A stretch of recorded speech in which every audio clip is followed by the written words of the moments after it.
Hey there, sneasel here, back at it again. You're gonna hear clicks and it is recording.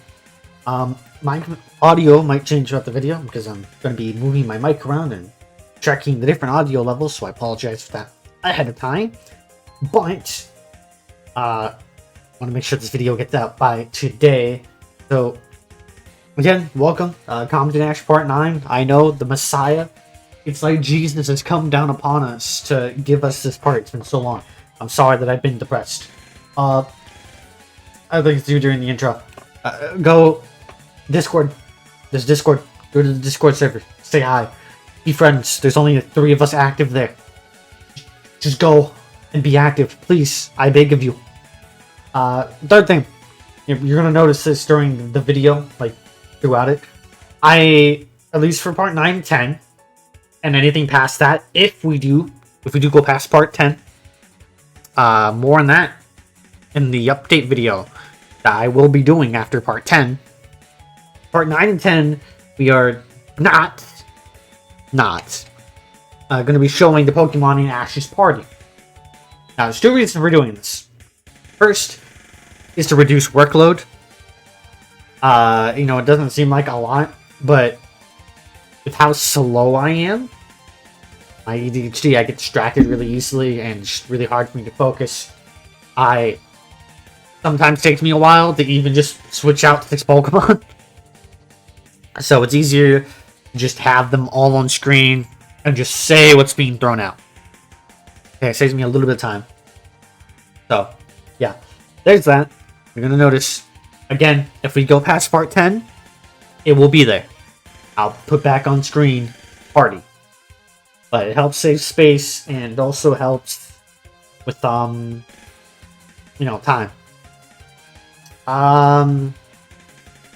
See. My love didn't help me out very much this time, so she's not getting a shout out. I think that's it. Yeah, that's it for our intro. Enjoy part 9. Ash Ketchum makes it to a place we don't see in the anime. For the sake of the story, let's call this Random City. And I know it's a city from like a movie or something, but pretend it's not, okay? Just pretend it's a random city called Random City. Ash looks back to his Aerodactyl, who looks quite tired as he never made such a long flight before. Ash returns Aerodactyl to his Pokeball, watches the Pokemon today, talks to Nurse Joy, who was quite shocked he has an Aerodactyl. While it was resting, Ash also asked for directions. And after receiving the info he needed, he went back to the PC and retrieved the Pokemon he wanted. Aerodactyl wouldn't be able to battle, which is a shame because of how strong it is, but he knew he could manage without it. Ash approaches a dark room. Inside the room was a woman. She introduced herself to Ash as Karen and welcomed him to the dark type gym. Ash was confused though. There were no dark types in Kanto. Karen explained to him that there is, he just doesn't know where to look. And thus, they had a battle. 6'3" to be precise. And unlike pretty much every gym leader in Kanto, Karen here was actually a competent one who knew how to do her job without discrimination, murder, and or refusing to do said job. Wow, it's quite amazing actually. Ash would question why she would pick only 3 Pokemon to fight his 6, but Karen told him he'd need all the help he could get. After all, she's an undefeated gym. Ash told her that this would be the day that fact changed. Battle began with Karen sending out a Sneasel, Pokemon Ash is unfamiliar with.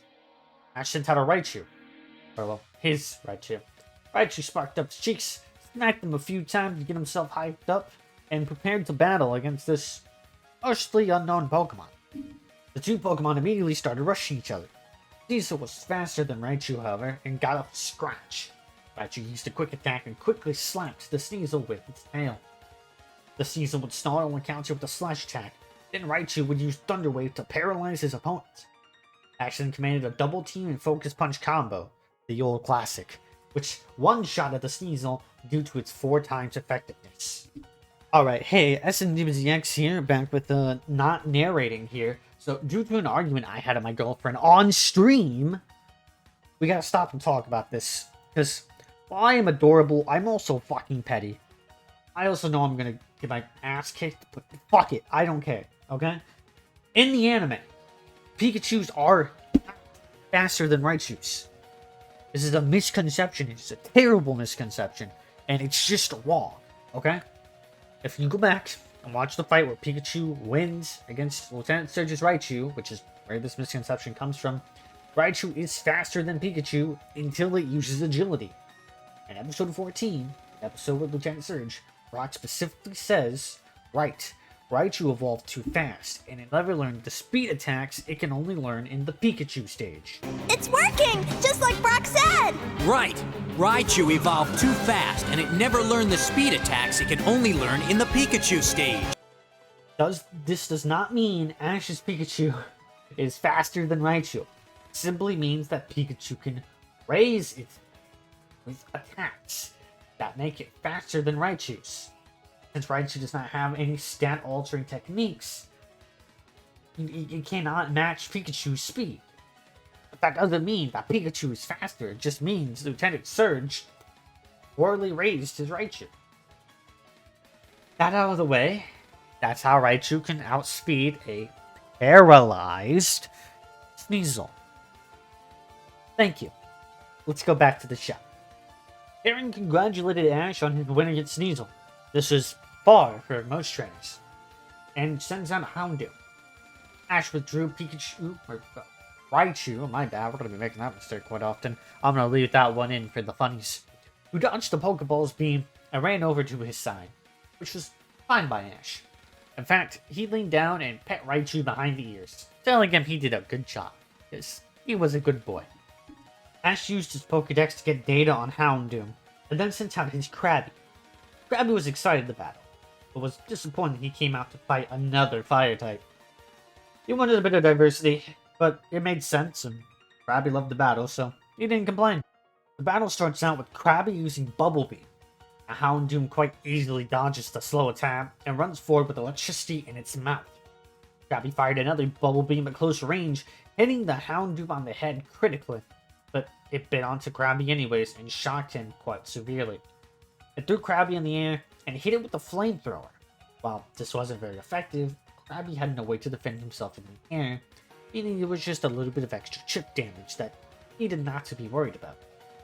Krabby landed on the ground and was about to be bitten again, repeating the cycle. However, Ash ordered Krabby to use Protect, and Krabby was covered in a barrier protecting it from Houndoom. Krabby latched onto Houndoom's snout and used Metal Claw, making the dog run around wildly. Metal Claw is not a very effective move, but getting pinched or snapped on the nose really hurts. The Hound beats Krabby into the ground until it lets go, and then uses Dark Pulse and knocks out the crab Pokemon. Ash returned Krabby and thought further on his strategy.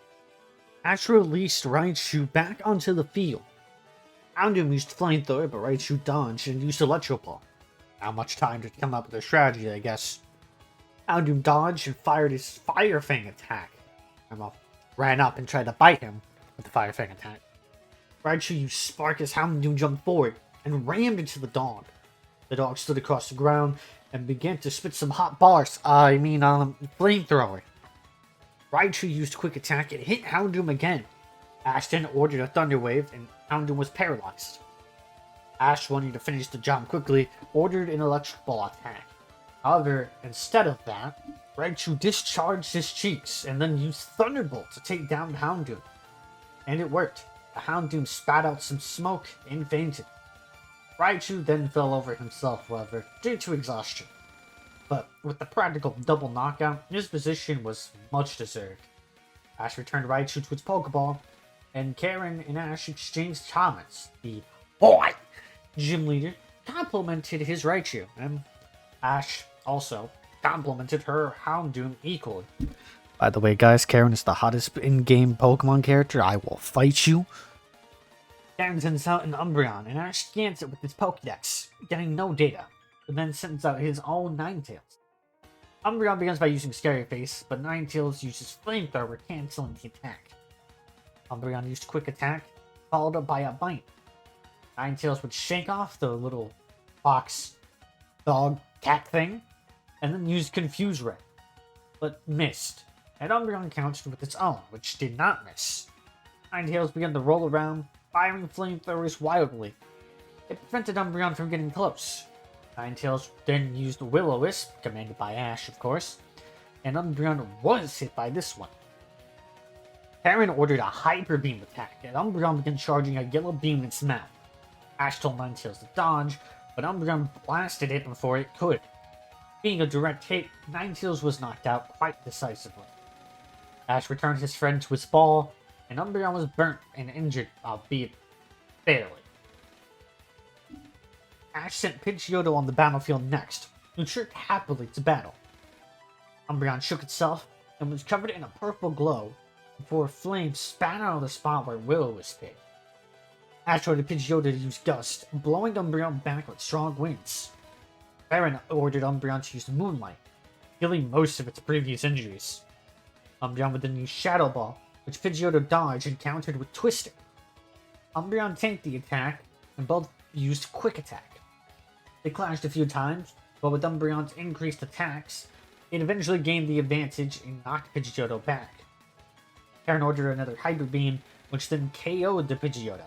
Again, quite decisively. Ash returned Pidgeotto back to her Pokeball, and threw out his favorite loaf, Sandshrew. The loaf yawned, then looked to his opponent, rubbing its eyes. He looked to Ash, and pointed, and Ash nodded, confirming that is his opponent. Sandshrew was fine with this. How bad could this random Pokemon he's never seen before be compared to the many dangers he's faced, such as the horrifics that was the Savarza? Sandshrew then figured out fairly quickly why, as Umbreon used Quick Attack on the loaf. Sandshrew used Defense Curl to block another attack, however, turning to a rollout and hitting the Umbreon multiple times.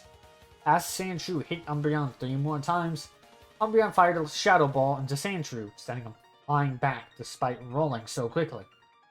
Sandshrew threw some pocket sand into Umbreon's eyes and scratched at it. Umbreon didn't take much damage, however, due to it using Curse twice now, and counterattacked with another Quick Attack. Umbreon then used Hyper Beam, but missed due to the sand in his eyes. I'm not redoing this again. This gave Sandshrew a chance to use multiple Fury Cutters, before Umbreon jumped back and used Shadow Ball. Again, finally knocking out the Sandshrew with a lucky hit. Ash was going to send out his last Pokemon, which was his Ivysaur, but Karen called off the match and returned Umbreon. Ash was confused. Why did she call off the match? Karen told Ash that, while she might have been able to win, Umbreon was clearly tired and hurt. So Karen decided not to make his Pokemon suffer anymore. Ash honestly felt himself sweat, since he was pretty sure he was about to lose that match, but to win anyways, taking the badge and thanking Karen before running off. He really understood why no one had beaten that gym before. That's what happens when you find an Elite 4 level trainer, I guess. Ash flew back home the next day and showed Professor Oak his badges. Oak congratulated Ash and they celebrated. While they celebrated, however, Gary showed up. He had 12 gym badges. However, Gary admits that he had the advantage since he had money and a car. Ash gritted his teeth at his rival and tells Gary that he beat Karen. Gary seems genuinely surprised at this, and congratulates Ash, knowing how tough Karen's Pokemon were. She couldn't use Elite 4 level Pokemon for legal reasons. Doesn't mean she herself wasn't at the level of an Elite 4 member. Ash asks if Gary wants to battle, but Ash's rival declines, seeing as the Pokemon League was approaching. Ash understood, and then Gary left to begin his training. Ash needed to train as well, however, he wanted to do something first, or more so, during his training. He really wanted to train with his Safari Pokemon. And during this time, Brock would also leave Ash, since Misty isn't there. Brock feels less of a need to be there himself. So, remember, this whole journey, it's just been Ash and Brock. It's just been two bros, just doing bro things. But, unfortunately, he's decided that he has to go back to his family while Ash is training his Safari Pokemon. And that's it. That's it for this episode. And, long time coming. Probably kind of a disappointment because it's taking me 2 months to get this video.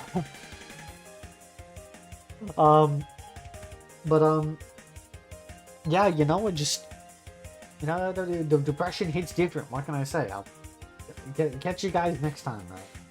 Part 10. Part 10. Wow. Imagine 10 parts. Wow. Seems like a Ben 10 what if.